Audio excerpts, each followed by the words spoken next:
Aujourd'hui, ce que je vous propose, c'est de se retrouver dans ce verger du Parc d'Île. Peut-être certains ne le savent pas, mais il y a bien un verger avec des pommes sur les arbres, parce qu'on va parler alimentation durable. Et pour cela, je suis avec Rémi, qui est chargé de mission à l'agglo du Saint-Quentinois au niveau de l'alimentation durable. Bonjour Rémi, cette semaine, qu'est-ce que c'est? Expliquez-moi tout.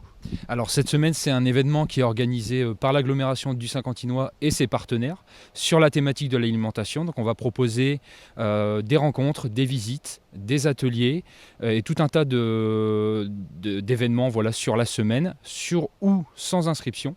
Et donc l'objectif, c'est de parler alimentation tout simplement. Donc quelque part, en fait, cette semaine, c'est une semaine, mais c'est tout au long de l'année qu'on doit faire attention à ce qu'on mange, attention au recyclage, tout ça. C'est vraiment histoire de marquer le coup quelque part.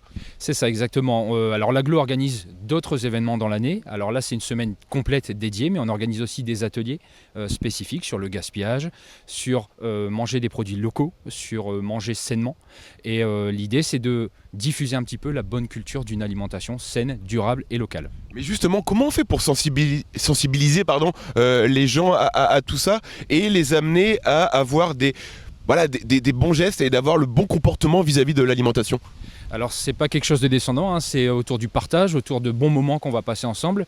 On va créer un peu de souvenirs autour de l'alimentation, voilà, une bonne recette, un bon moment, et puis voilà, on prend du plaisir tout simplement. Et on doit peut-être, je pense, c'est adapter le langage selon le public qu'on a en face de nous, si c'est des adultes ou des enfants, parce que c'est dès le plus jeune âge qu'on commence à sensibiliser. C'est ça, exactement. Alors le public jeune, c'est le public le favorisé en tout cas dans nos actions, puisque c'est vraiment au tout début de l'éducation qu'on fait ça.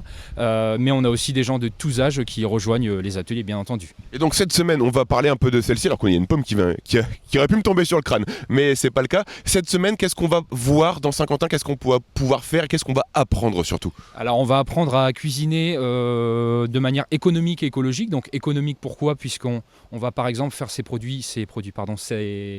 recettes soi-même plutôt que d'acheter du transformé, donc avec des bons produits, pas beaucoup d'additifs par exemple.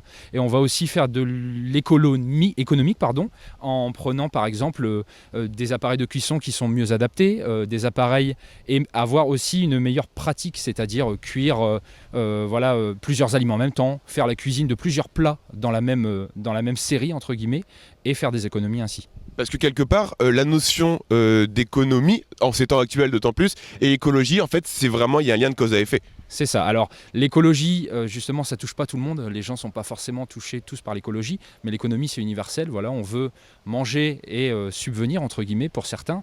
L'idée, c'est vraiment de faire des choses utiles, et c'est ce pourquoi l'agglo se bat aujourd'hui.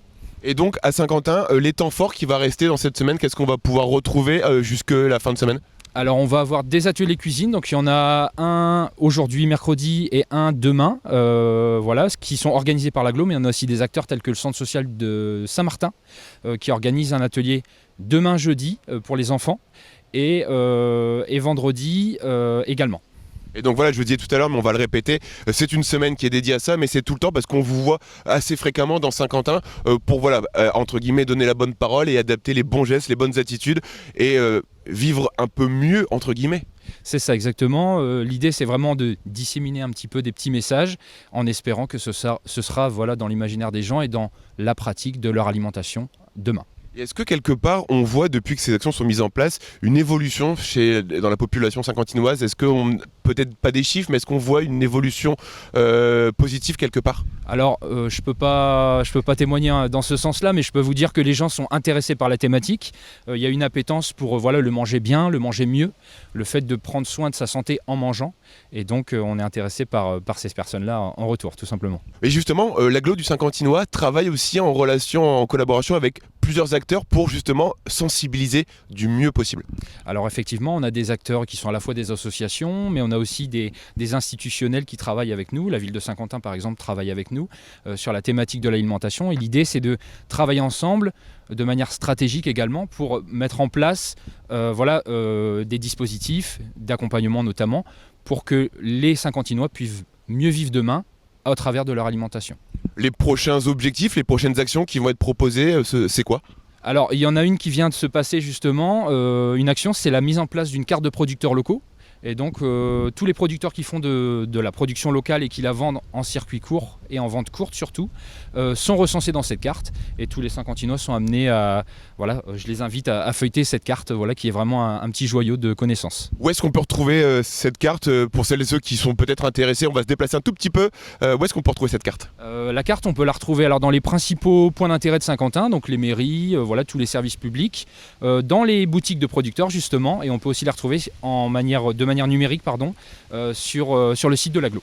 Et on la retrouvera également sur la page Facebook de Ma Télé. Merci Rémi. On est dans un verger, on a des pommes et justement dans quelques instants on va aller croquer des pommes avec une association qui nous fait découvrir les pommes d'hier et d'aujourd'hui et qui justement essaye de faire perdurer toutes ces variétés de pommes. On va se régaler.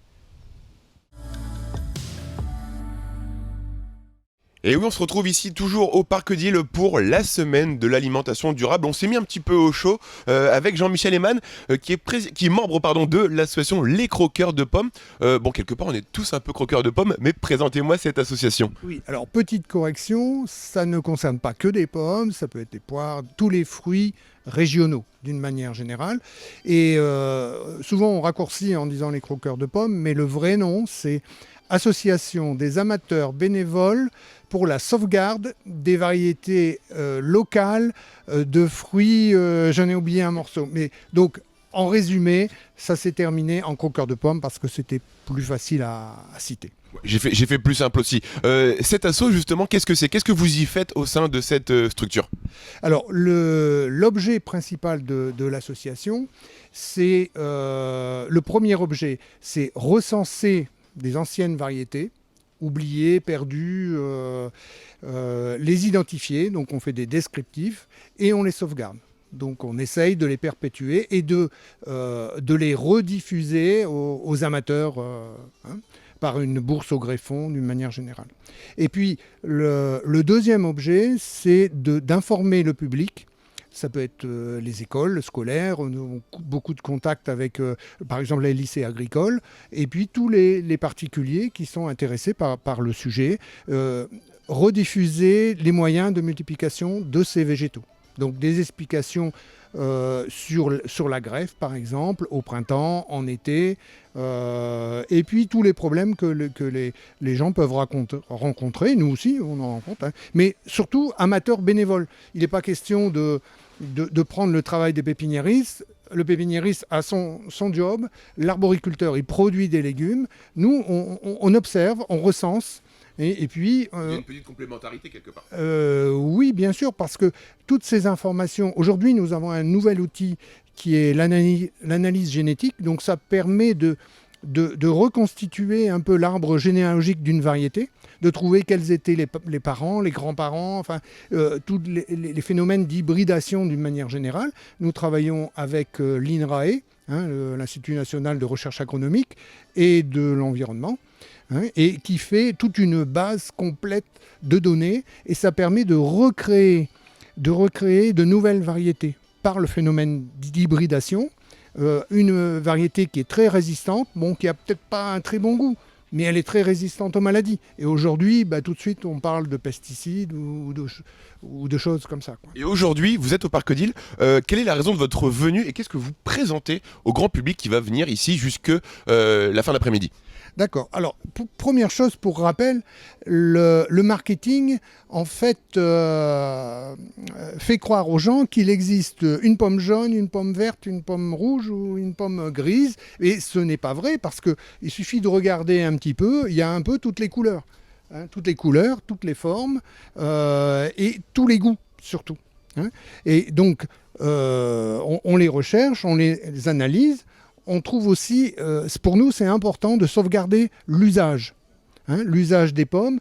Par exemple, ici, avec les pommes, on peut fabriquer du jus de pomme, avec des pommes tombées, ramassées, nettoyées quand même. Et quand on a, comme ici, par exemple, deux pommes qui sont un peu similaires en termes de couleur, comment on fait pour les différencier, voire en termes d'acidité, comment on fait? Il y a environ une trentaine de critères. On a une grille bien établie sur l'épiderme, la petite queue de de la pomme, ce qu'on appelle le pédoncule. Alors, on sait un signe caractéristique, les variétés modernes ont un pédoncule très très fin, allongé, alors que les anciennes ont vraiment un pédoncule très court, plutôt trapu. Certaines s'appellent, je ne sais plus où elle est, d'ailleurs la cour pendue. Hein, donc ça veut dire qu'elle est... c'est parce que simplement le pédoncule était très court. Si vous prenez dans les poires, on voit des différences. Regardez celle-ci. Hein, elle est jolie et c'est une petite poire qui a un usage bien particulier qu'on a retrouvé avec un pédoncule assez fin et assez long. Et tout à l'heure, en préparant notre échange, on le sait peut-être pas, mais on a une poire qui est originaire d'ici, c'est ça, hein? Oui, alors aujourd'hui, ce que vous allez trouver dans les poires, hein, vous trouvez la conférence, la comice, qui ont fait un séjour dans les frigos, qu'on ressort en mars, avril, ce qui n'est pas forcément toujours de bon goût. Il y a une chose qui a complètement disparu des étals, ce sont les poires à cuire. Et on vous présente toutes les poires à cuire spécifiques de la région nord. Des Hauts-de-France d'une manière générale. Hein. Et une de ces variétés a été redécouverte, mais elle est présente elle se trouve là. Hein, et la bergamote Philippot, c'est voilà, ça? Qui est originaire de Saint-Quentin. Personne ne le sait, moi je ne savais pas non plus. Hein. Qui a été développée par une pépinière qui s'appelle la pépinière Philippot. Hein, et c'est une poire à cuire, donc très bon lorsqu'on a trouvé la bonne recette qui allait bien. Et donc justement, il faut être gourmand pour découvrir toutes ces richesses de pommes et de poires. Et justement aujourd'hui, ici, on peut goûter une recette de poire, c'est ça, hein? Oui.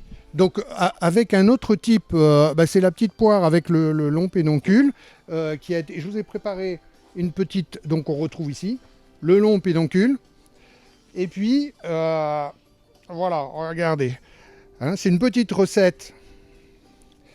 Je ne vais pas vous donner tous les éléments tout de suite quand même. Mais sachez qu'il faut 6 heures pour préparer cette potion magique. Mais je peux vous assurer que c'est la période de la chasse. Une tranche d'un bon pâté de gibier avec une petite poire comme ça, là c'est bientôt la fin d'année. Avec du foie gras par exemple, c'est excellent. Hein. Je vous propose d'ailleurs, si vous souhaitez, de tester. Eh ben, on va tester dans quelques instants. Merci beaucoup pour toutes ces informations. Vous l'avez compris, les pommes et les poires, des fruits oubliés, mais qu'on essaie de remettre au goût du jour. Et je vais juste en prendre une parce qu'elle me donne très envie. Et comme nous, ici, croquer des pommes.